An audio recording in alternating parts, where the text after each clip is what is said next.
मंत्री, वैद्य और गुरु ये तीन यदि अप्रसन्नता के भय या लाभ की आशा से हित की बात न कहकर प्रिय बोलते हैं, ठकुर सुहाती कहने लगते हैं, तो राज्य, शरीर और धर्म इन तीन का शीघ्र ही नाश हो जाता है। रावण के लिए भी वही सहायता, संयोग आ बनी है। मंत्री उसे सुना सुनाकर मुंह पर स्तुति करते हैं।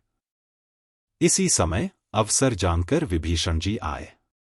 उन्होंने बड़े भाई के चरणों में सिर नवाया। फिर से सिर नवाकर अपने आसन पर बैठ गए और आज्ञा पाकर ये वचन बोले, हे कृपाल, जब आपने मुझसे बात राय पूछी ही है तो हे तात, मैं अपनी बुद्धि के अनुसार आपके हित की बात कहता हूं। जो मनुष्य अपना कल्याण, सुंदर यश, सुबुद्धि, शुभ गति और नाना प्रकार के सुख चाहता हो, वह है स्वामी परस्त्री के ललाट को चौथ के चंद्रमा की तरह त्याग दे, अर्थात जैसे लोग चौथ के चंद्रमा को नहीं देखते, उसी प्रकार परस्त्री का मुख ही न देखे। 14 भुवनों का एक ही स्वामी हो, वह भी जीवों से वैर करके ठहर नहीं सकता, नष्ट हो जाता है। जो मनुष्य गुणों का समुद्र और चतुर हो, उसे चाहे थोड़ा भी लोभ क्यों न हो, तो भी कोई भला नहीं कहता। हे नाथ, काम, क्रोध, मद और लोभ ये सब नरक के रास्ते हैं। इन सबको छोड़कर श्री रामचंद्र जी को भजिए, जिन्हें संत सत्पुरुष भजते हैं। हे तात, राम मनुष्यों के ही राजा नहीं हैं, वे समस्त लोकों के स्वामी और काल के भी काल हैं। वे संपूर्ण ऐश्वर्य, यश, श्री, धर्म, वैराग्य एवं ज्ञान के भंडार भगवान हैं। वे निरामय, विकाररहित, अजन्मे, व्यापक, अजय, अनादि और अनंत ब्रह्मा हैं। उन कृपा के समुद्र भगवान ने पृथ्वी, ब्राह्मण, गो और देवताओं का हित करने के लिए ही मनुष्य शरीर धारण किया है। हे भाई सुनिए, वे सेवकों को आनंद देने वाले, दुष्टों के समूह का नाश करने वाले और वेद तथा धर्म की रक्षा करने वाले हैं। वैर त्याग कर उन्हें मस्तक नवाइए। वे श्री रघुनाथ जी शरणागत का दुख नाश करने वाले हैं।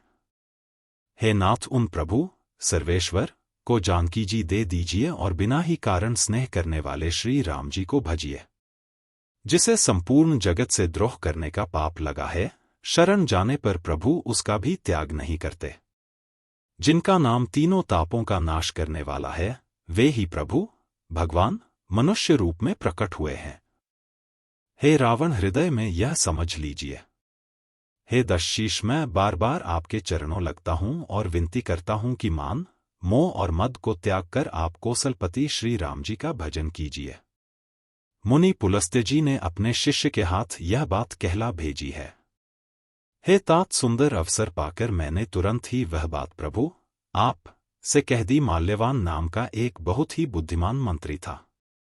उसने उन विभीषण के वचन सुनकर बहुत सुख माना और कहा, हे तात, आपके छोटे भाई नीति विभूषण, नीति को भूषण रूप में धारण करने वाले अर्थात नीतिमान हैं।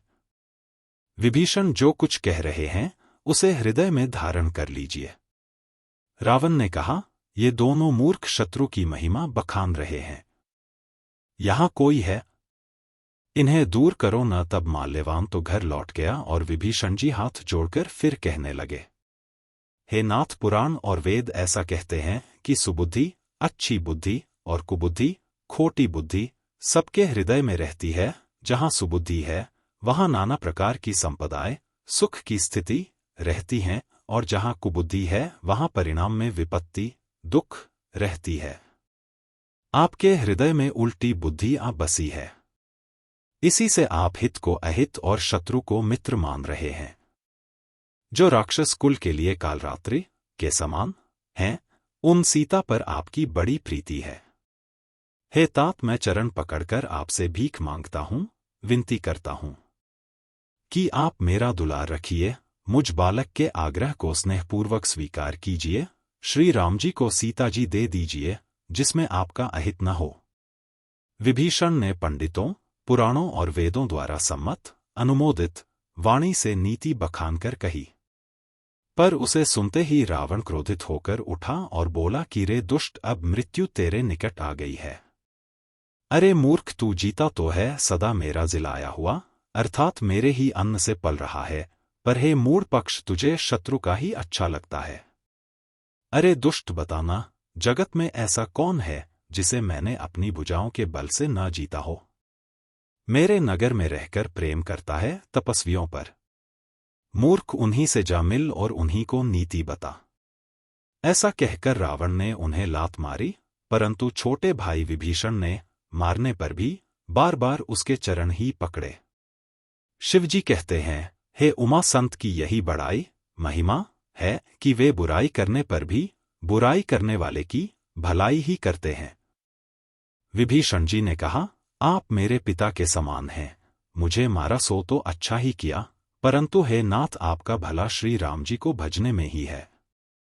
इतना कहकर विभीषण अपने मंत्रियों को साथ लेकर आकाश मार्ग में गए और सबको सुनाकर वे ऐसा कहने लगे, श्री राम जी सत्य संकल्प एवं सर्वसमर्थ प्रभु हैं और हे रावण, तुम्हारी सभा काल के वश है। अत मैं अब श्री रघुवीर की शरण जाता हूं, मुझे दोष न देना।